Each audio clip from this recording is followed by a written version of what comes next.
Hey, what's good, y'all? It's your boy DJ Fanatic, content contributor for LiveOffBeats.com.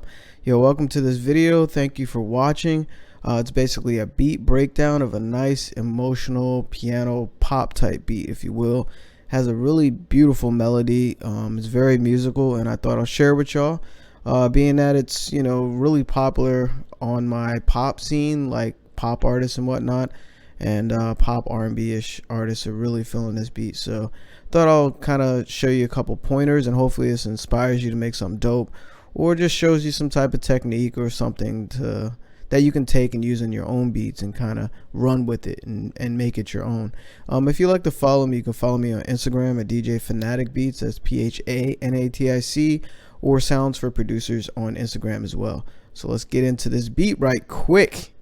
So basically the first thing I started with, which I really like, is the chords. I made some really nice piano elements here. Let's see, what did I use? I used Contact 5, which is probably Alicia Keys, I think. Yeah, so I used the Alicia Keys piano, the Audience Big Auditorium, and just came out with some really nice melodic element for a foundation of this beat. So check it out.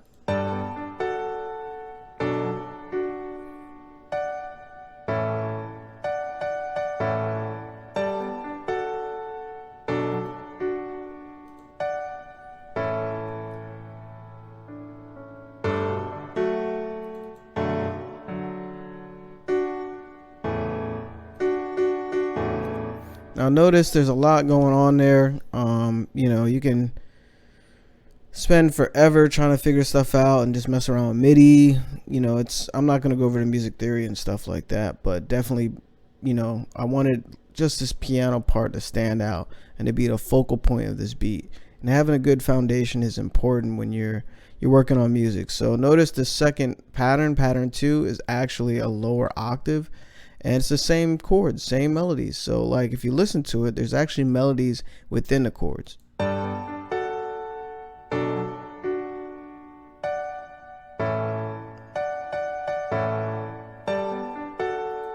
So there's movement and melodic elements in there. So just to give it like this really freeing feel. Next instrument I added was a pad. So just to kind of complement that. So check it out.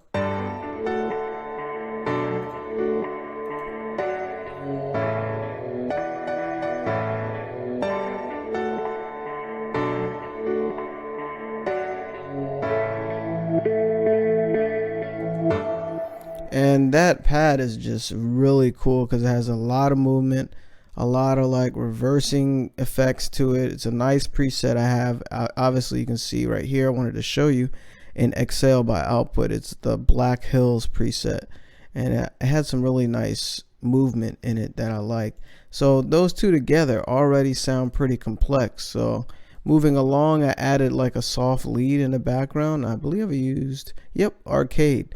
Arcade has a lot of really cool stuff, and it's basically sample based, but you can manipulate them and just come up with some cool stuff in there. So check it out.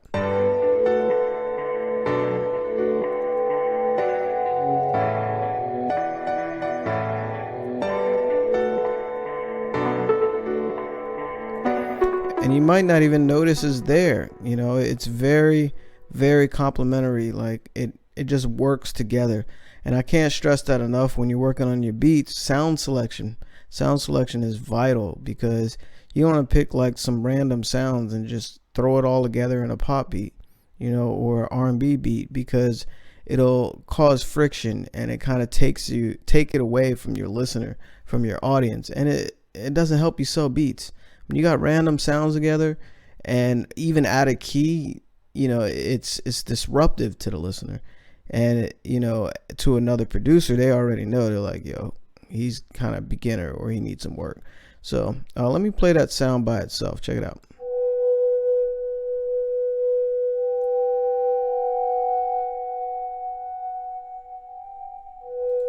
So it's kind of creepy, but with everything else, it has like this angelic sound. Next thing I added was some really nice string chords. Here, I'll play those. Let me play the chords by themselves.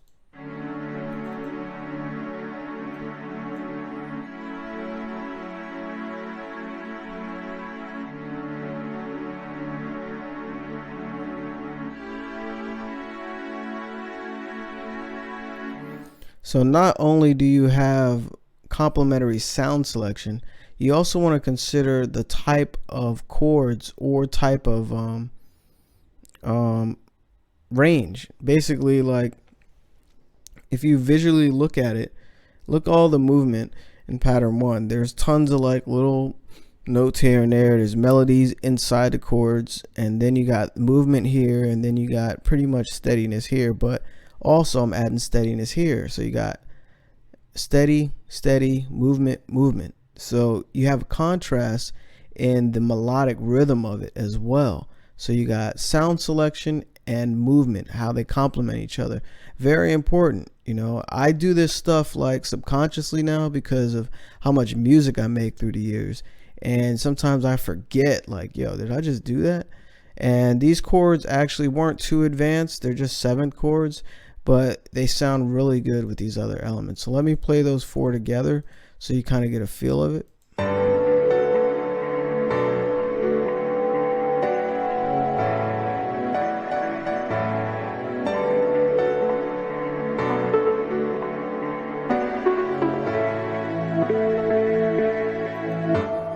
So now we sounded really good. You know, we got a lot of elements, a lot of melodies. You don't want to do too much.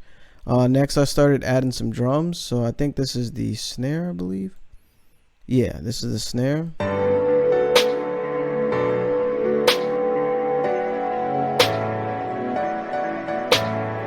And I kept like, it's actually a pretty hard snare for this type of beat, but I wanted it to stand out with just energy, with a punch to it. So I think the next thing was a kick, I believe. Let's see. Yep. So this is the kick pattern that I chose to make, and the kick that I chose to add into the beat.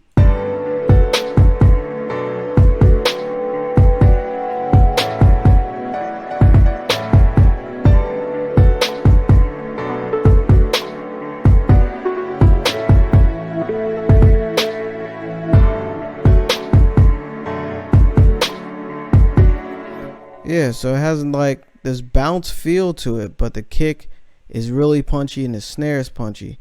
So it has this hip hop element for the drums to stand out, but it's still like pop or R&B. So next I added the hi-hat. The hi-hat actually has a nice bounce rhythm to it as well to complement the kick. So they work together. So pay attention to that when I hit play here.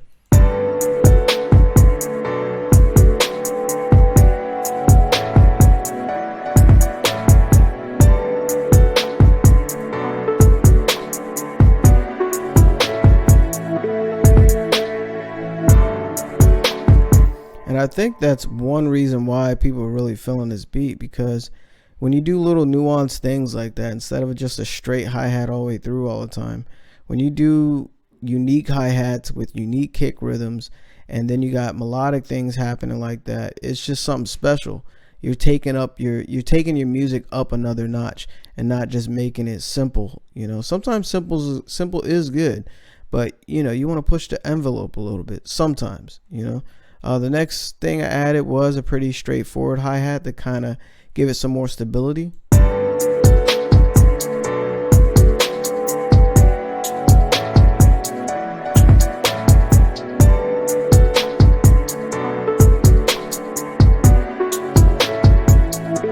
Nice. And it's actually a lower pitch hi-hat, so that way it kind of stands out. Second to last element was this really cool vocal chant that I put over top of it, only for the chorus, to make this beat really stand out. And I love how this came out. It's perfect. So here it is.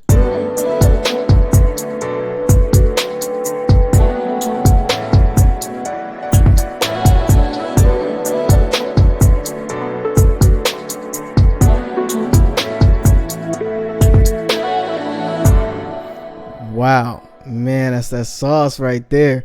It just, you know, when you're making music, sometimes you just come across something that just feels good, just feels right. And it felt perfect to put it in the beat. And I just kept saying, I just want one more thing, one more thing. And, you know, I get in the habit of having too many melodies, but that one thing really made this beat step up another level. So the next sound I chose was well, of course, I use a sub bass, I believe. Yeah, nope, 808. So I use the 808 as a sub bass. So check it out.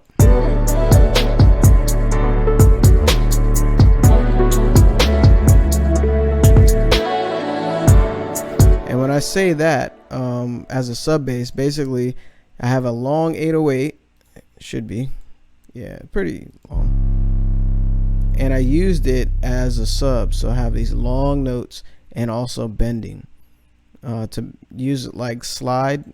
To slide an 808, you can easily do it like this in FL Studio. Click Porta and then Mono, and then turn up your slide level.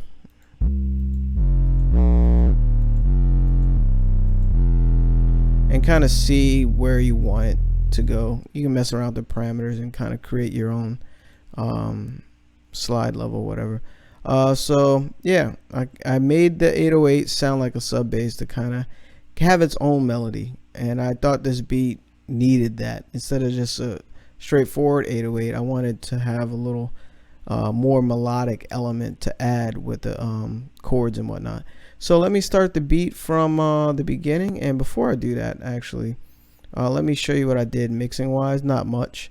Of course, you know, you balance your levels based on what you want to hear, and there's no panning in this beat. Let's see, for the piano I used let's see here, basically Fruity Parametric EQ2. I cut the lows. I left some of the lows because I wanted those low chords to really shine. So I basically cut around 55 hertz on down. So if I solo it, which I did, see how low the piano gets? Especially when you get to this pattern.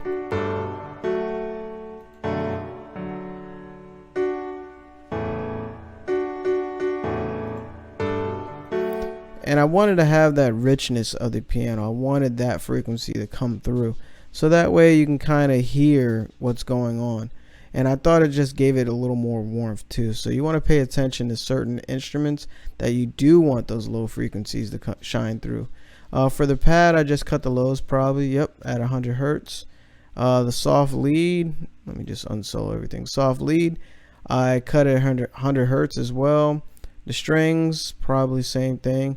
I left some low end on the strings, did a soft curve here, and cut some of the highs, so that way the other high frequency instruments like the hi-hats can shine through. The snare, I did a boost at the high low mids, around the mid area at 514 hertz, just so I can get that low hit on the snare. The kick, I used the Fruity Soft Clipper technique. Basically, first I EQ everything. I boosted some of the low bass and cut the highs there. And for the Fruity Soft Clipper, let's see what I did with the kick here. I didn't use the volume multiplier, so basically I used this Fruity Soft Clipper as a compressor, so the kick would hit a little harder, and then adjusted some parameters here. You can copy these, pause the video and copy this setting or whatever. You get some really cool results with Fruity Soft Clipper. The hi-hat, I probably just cut highs, you know, and same thing with that. And with the vocal, I cut the lows and some of the highs because it was kind of pitchy. And of course I did some tweaking within the arcade plugin. There's parameters in there as well that you can change the sounds. The 808 I spent some time on because I wanted to get it exactly fit right in a beat and not let it overpower it, because this is like a pop or R&B beat, and usually, you know, 808s aren't that crazy, like that powerful as is like a trap beat or something. So you know, a cool technique is turning the bass or 808 down in the channel rack and then just boosting that frequency that you want to come through. I do that sometimes. Depends on, you know, what I'm going for. I use Fruity Fast Distortion for the buzz, and Fruity Limiter for the sidechain to the kick. So yeah, that's it mixing. I'm shocked I didn't do any panning, but notice the strings are stereo separated to the left, and so is the piano. Those are the two instruments I wanted to spread from left to right so they can stand out like that. So let me start it from the beginning so you get a vibe of everything that I did, and also how the beat has movement in it. You know, taking certain things out, putting things in, having little breaks here, and also the structure of it. So I'm gonna play a little bit of it. Hopefully you enjoy it.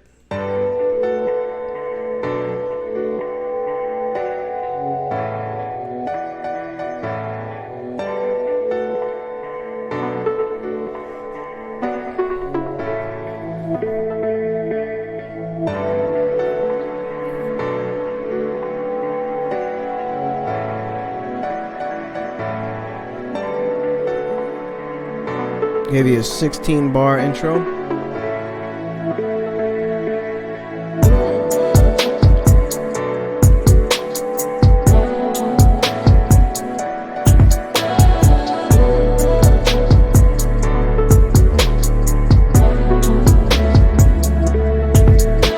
Verse.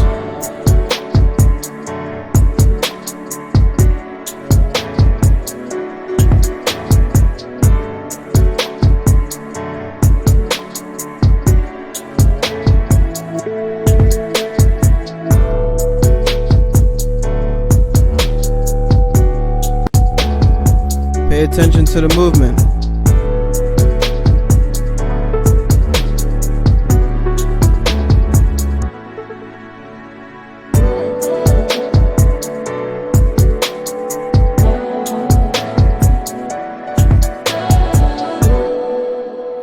Wow. I like how it came out. A lot of people like how it came out. Hopefully you enjoyed it. I didn't say what I did mastering. Usually I use the same stuff, which is Neutron 2 and Ozone 8 and tonal balance control from Isotope. Basically I use the assistant in there and then mess around with all the parameters until I like it and I'm happy. Mastering takes probably half an hour for me after I finish the beat. The mixing is probably half an hour to an hour. It depends on how many elements and what type of beat it is and my energy level. You know, all us producers, you know, we have different things we do in life, and you know, you got life stuff, and sometimes you don't have that energy to spend like forever on a beat. But I put a lot of energy into every beat actually. But yeah, you know what I mean. So anyway, hopefully, you know, you enjoyed the video. Hopefully you learned something. And remember, sound selection is vital, you know, especially when you're aiming towards a tight beat or a specific genre. You want to do market research, you know, find out what, like a guitar or a piano. Pianos are great for pop beats. Find out what key instruments are in specific genres of beats. I mean, instrumentals, and you can kind of, you know, learn from that just listening. Like, yo, that piano's nice, or that Rhodes is nice. Rhodes are really well known for like soul hip hop. So, you know, specific instruments are really, you know, cater to certain genres. So hopefully, you know, you learned something. Take whatever I said in here that helps you use it in your own production, and I hope I was able to help you. And thank you for watching. Again, it's DJ Fanatic Beats, content contributor for LiveOffBeats.com, and you can follow me on Instagram at DJ Fanatic Beats. That's PHANATIC, or Sounds for Producers on Instagram as well. Peace and love. I'll check you out in the next video.